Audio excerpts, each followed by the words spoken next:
Hi guys, அஸ்ஸலாமு அலைக்கும். Welcome to my channel. இந்த வீடியோ என்ன பார்க்க போகிறோம் பார்த்தீங்க அப்படின்னா முடக்கத்தான் சூப் எப்படி செய்வது தான் பார்க்க போகிறோம்.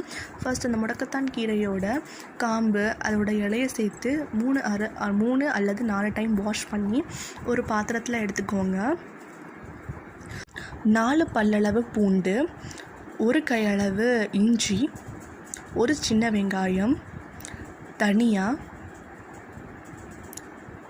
நல்ல மிளகு, ஜீரகம்,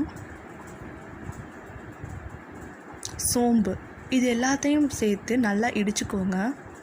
ஒரு பாத்திரத்தில் வெந்தயம் போட்டதுக்கப்புறமா நம்ம இடித்து வச்சதையும் போட்டுட்டு 1 செம்பளவு தண்ணி ஊற்றிட்டு நம்ம கழுவி வச்ச அந்த முடக்கத்தான் கீரை இருக்கு இல்லையா, அதையும் சேர்த்து அது முங்குற அளவுக்கு பார்த்திங்க அப்படின்னா தண்ணி ஊற்றிக்கோங்க.